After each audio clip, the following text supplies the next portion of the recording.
नमस्कार दोस्तों, study trick के यूट्यूब चैनल पे आप सभी का स्वागत है। दोस्तों, जैसा कि आप जानते हैं हम लोग डेली शाम को 7 बजे प्रैक्टिस सेट करते हैं। तो आइए आज का प्रैक्टिस सेट जीएस सेट 7 करते हैं। पहला क्वेश्चन है, निम्नलिखित में से कौन बल के अनुप्रयोग का एक उदाहरण है? Which of the following is an example of application of force? तो जब कोई निकाय स्थिर से गतिशील हो, जब एक गतिमान पिंड रुकता है, जब निकाय अपनी दिशा बदलता है। तो इसका सही ऑप्शन क्या हो जाएगा? All of the above. इसका सारा जो ऑप्शन है, तीनों ऑप्शन है, वो एक बल का एक उदाहरण है। अगला प्रश्न है, माहुरी। माहुरी एक पारंपरिक संगीत वाद्य यंत्र है जो राग से संबंधित है। तो माहुरी किस राग से संबंधित है? तो इसका जो सही जवाब हो जाएगा वो हो जाएगा उड़ीसा। उड़ीसा राज्य से ये संबंधित है। अगला प्रश्न है, किस राज्य ने नई युवा नीति को मंजूरी दी है? तो ये हो जाएगा हमारा मेघालय। मेघालय राज्य ने नई युवा नीति को मंजूरी दी है। अगला प्रश्न है, एफपीओ स्टैंड्स फॉर। पूंजी बाजार के संदर्भ में संक्षिप्त नाम एफपीओ है। एफपीओ का यहाँ पे फुल फॉर्म पूछा गया, तो इसका हो जाएगा follow on public offer. FPO यानी फॉलो ऑन पब्लिक ऑफर, ये इसका सही आंसर हो जाएगा। अगला प्रश्न है, 13 वर्ष की आयु में 65वें भारतीय ग्रैंड मास्टर बने। तो इनमें से कौन कौन है जो 65वें भारतीय ग्रैंड मास्टर बने हैं? तो इसका सही ऑप्शन हो जाएगा रौनक साधवानी। रौनक साधवानी जो कि 65वें भारतीय ग्रैंड मास्टर बने हैं। अब आपसे क्वेश्चन ये भी पूछ सकता है कि 66वें कौन बने हैं? तो ये जो बने हैं ये बने हैं 66वें ग्रैंड मास्टर। अब ये लियोन मेंडोना कौन में बने हैं ग्रैंड मास्टर? तो ये जो लियोन मेंडोना है ये 67th ग्रैंड मास्टर बने हैं। तो ये तीनों प्रश्न आप ध्यान में रखिएगा।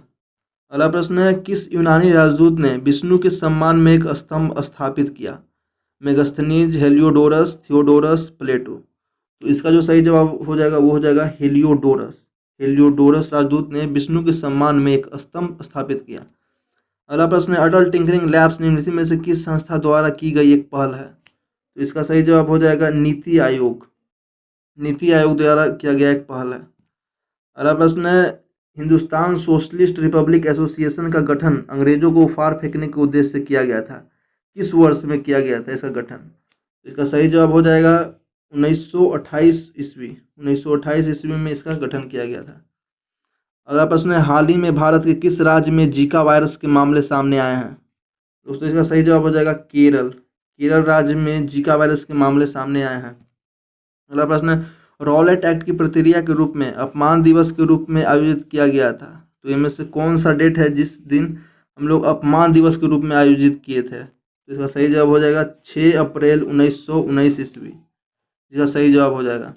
अगला प्रश्न है, वर्ष 2019 में किस वैश्विक नेता को रूस के सर्वोच्च सम्मान संत एंड्रयू द एपोस्टल से सम्मानित किया गया है? तो वो है हमारे प्रधानमंत्री जो कि नरेंद्र मोदी साहब को। अगला प्रश्न है, पृथ्वी की भूमध्य रेखा के उत्तर या दक्षिण के स्थान की कोणीय दूरी का वर्णन करने के लिए किस शब्द का उपयोग किया जाता है? इसका सही जवाब हो जाएगा लैटिट्यूड यानी अक्षांश। अगला प्रश्न है, मदर टेरेसा की मृत्यु कहाँ हुई थी? मदर टेरेसा की मृत्यु कोलकाता में हुआ था। अगला प्रश्न है, मदर टेरेसा के बारे में अगर आपसे पूछे कि उनका जन्म कहाँ हुआ था, तो मदर टेरेसा का जन्म 26 अगस्त 1910 को मैसेडोनिया की राजधानी स्कोप्जे में शहर में हुआ था।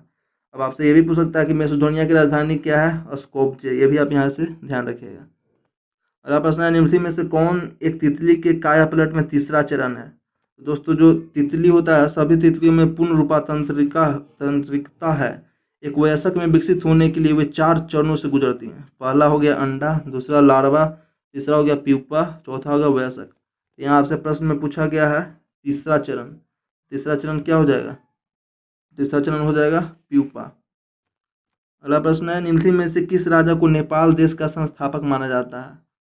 तो इसमें से हो जाएगा पृथ्वी नारायण शाह। पृथ्वी नारायण शाह को नेपाल देश का संस्थापक माना जाता है। अगला प्रश्न, निम्नलिखित में से कौन सा अंग ग्लाइकोजेन को ग्लूकोज में परिवर्तित करता है और रक्त को शुद्ध करता है? दोस्तों, अगर आपको ये नहीं पता है कि ग्लाइकोजेन को ग्लूकोज में कौन परिवर्तित करता है, तो आप यहाँ से भी अनुमान लगा सकते हैं रक्त को शुद्ध कौन करता है हमारे शरीर में, तो वो है लीवर यानी यकृत। दोस्तों, ये भी इंपॉर्टेंट क्वेश्चन है, ये ध्यान रखिएगा। अगला प्रश्न, किस देश ने दुनिया का सबसे बड़ा कार्बन बाजार लॉन्च किया है? वो है चाइना। चाइना ने दुनिया का सबसे बड़ा कार्बन बाजार लॉन्च किया है। अगला प्रश्न है, टोक्यो ओलंपिक उद्घाटन समारोह में राष्ट्रों की परेड में भारत किस नंबर पे था? दोस्तों ये बहुत इंपॉर्टेंट क्वेश्चन है टोक्यो से रिलेटेड। तो ये जो भारत जो है वो 25वां नंबर पे जो उद्घाटन समारोह में राष्ट्रों की परेड में था। अगला प्रश्न है, ओलंपिक उद्घाटन समारोह में राष्ट्रों की परेड में हमेशा प्रथम स्थान पर कौन सा देश है? ये भी इंपॉर्टेंट क्वेश्चन है ओलंपिक से रिलेटेड। तो हमेशा जो रहता है प्रथम स्थान पे वो रहता है ग्रीस, क्योंकि आप जानते हैं कि 1896 ईस्वी में पहला ओलंपिक स्टार्ट हुआ था ग्रीस में ही। अगला प्रश्न है, टोक्यो ओलंपिक 2020 के लिए कौन सा समूह आईओए के प्रायोजकों में से एक के रूप में शामिल हुआ है?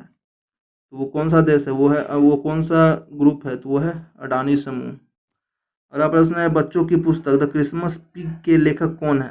तो द क्रिसमस पिग के लेखक जो है वो है जेके रोलिंग। जेके रोलिंग क्रिसमस पिग के लेखक हैं। अगला प्रश्न है, वर्चुअल रूप से आयोजित Codex Committee on Spices and culinary herbs के 5वें सत्र की मेजबानी किस देश ने की? ये भी अच्छा क्वेश्चन है। तो वो की है भारत ने। अगला प्रश्न है, भारत 1 मई 2021 को पहली बार WBC इंडिया चैंपियनशिप की मेजबानी करेगा। वर्ल्ड बॉक्सिंग काउंसिल का मुख्यालय कहाँ है? यानी WBC का मुख्यालय कहाँ पे है? तो जो WBC का मुख्यालय वो है मैक्सिको सिटी। अब बात करें WBC के बारे में, तो ये भी आपसे पूछ सकता है कि WBC का फॉर्मेशन कब हुआ था? वो हुआ था 1963 ईस्वी में। इसका हेडक्वार्टर मैक्सिको सिटी। ये भी इंपॉर्टेंट क्वेश्चन है। प्रेसिडेंट उसका पूछ सकता है WBC का, तो वो है मॉरिसियो सुलेमान। अगला प्रश्न है, भारत के स्वतंत्रता संग्राम के दौरान स्वराज मेरा जन्मसिद्ध अधिकार है और मैं इसे लेकर रहूंगा लोकप्रिय नारा किसने कहा था? तो ये कहे थे बाल गंगाधर तिलक। बाल गंगाधर तिलक ने कहा था कि स्वराज मेरा जन्मसिद्ध अधिकार है और मैं इसे लेकर रहूंगा। अगला प्रश्न है, 23 जुलाई को किस क्रांतिकारी भारतीय स्वतंत्रता सेनानी की जयंती मनाई गई? तो वह है हमारे चंद्रशेखर आज़ाद। दोस्तों आज का सेट कंप्लीट होता है। उम्मीद है आपको ये सेट पसंद आया होगा। और भी ऐसे सेट के लिए हमारे चैनल को सब्सक्राइब करें। धन्यवाद।